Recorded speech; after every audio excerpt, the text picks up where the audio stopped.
Today I'm sharing a vlog which was our first shopping vlog on this Ramadan. So hope you guys will enjoy this and keep eye on my video. Ramadan আসার পর থেকে তেমন একটা vlog শেয়ারই করা হয় নাই as আমরা রামাদান মানেই একই রকমই ইফতার। সো কি আর শেয়ার করব, এটাই ছিল আমাদের অলমোস্ট 4 or 5th ইফতার। তো রিঙ্কি আন্টির বাসা থেকে আসার পর ওই দিনই আমাদের ফার্স্ট ইফতার আমাদের বাসায় ছিল। সো এই তো ছিল কিছু ফ্রুটস, তার সাথে ভাজা পোড়া আইটেমস, অ্যান্ড তার সাথে ছিল এই মজাদার নারিকেলের পিঠা, যেটা আমার এত পছন্দ হয়েছিল।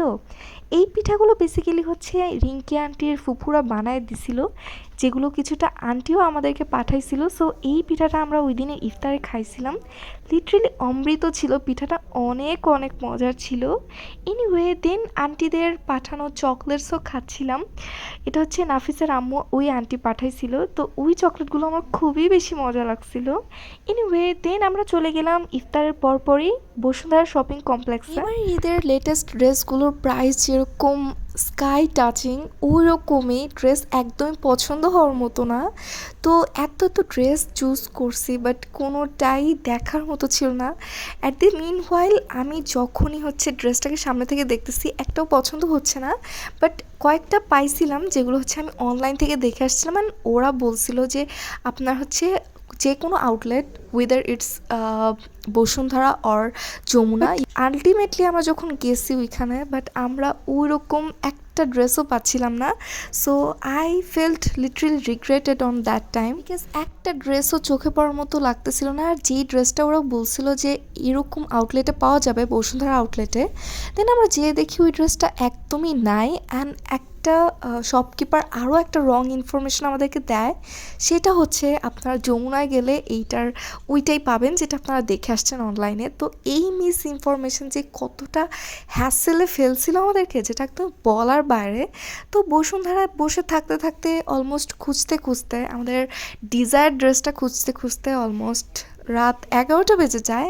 অন দ্যাট টাইম আমরা ডিসাইড করি যে আমরা ওইখান থেকে আবার ড্রাইভ করে যমুনায় যাব ওই টাইমেই। যদিও যমুনা 11:30তেই বন্ধ করে দেয়, বাট আমরা হাই রিস্ক নিয়েছিলাম, বিকজ যেহেতু বাইক আছে, সো বাইক দিয়ে খুব তাড়াতাড়ি রিচ আউট করা যাবে ওখানে।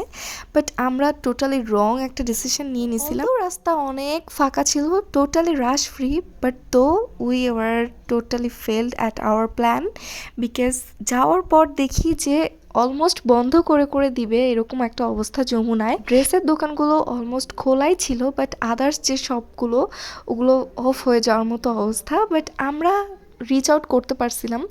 আর যেই শপটা আমাদেরকে নিয়ে এরকম ঝামেলা করছে, এটা মিলানা।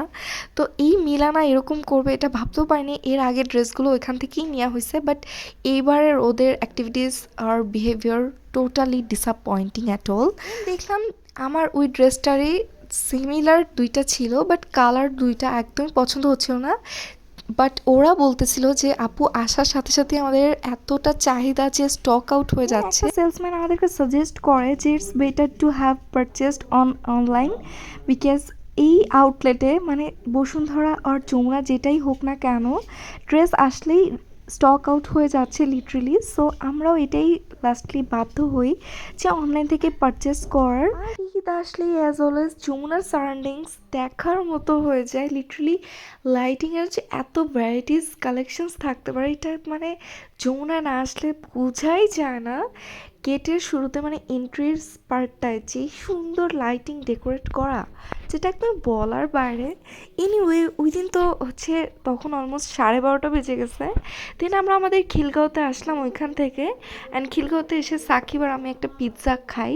অ্যান্ড সরি গাইজ, আমি এই রেস্টুরেন্টটার নাম একদমই ভুলেই গেছি, তো যখন মনে পড়বে তখন বলবো। আর এটা আমাদের খিলগাঁওতেই। আর এই রেস্টুরেন্টের পিৎজার প্রাইস লিটারেলি অনেক low, literally student budget friendly, আর খেতেও এত মজা। আর look at this cheese level, how cheesy it was.